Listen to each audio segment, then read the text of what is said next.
we've been now looking at these different nested holes.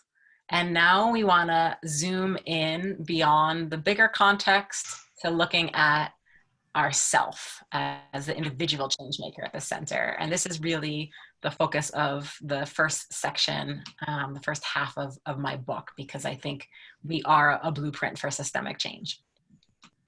So there's a metaphor tree, a tree metaphor that we're continuing on with here from those concentric rings. You can imagine that that was from this beautiful tree's trunk. And in a forest, much like in social ecosystems, there are disturbances. There can be tornadoes and hurricanes and landslides and torrential rain that bring down our trees and our forests. And so you'll have an opportunity to think about what those social analogs, those social disturbances are for you in a little bit. And then there's a root system. And in this particular model, the root system is comprised of our own personal values, our lineages, and our worldviews. And from that foundation, we stand upright. We have our trunk that emerges.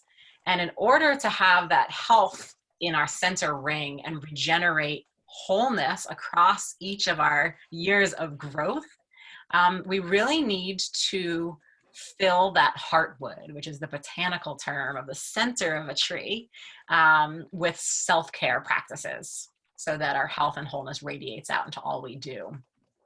In contrast, if we don't tend to the self and that trunk, then disease and rot and fragmentation unnecessarily seeds itself into our areas of growth and our crown above ground. So this is really a metaphor here for our wider change-making work in the world. What are our fruits that we have to offer others?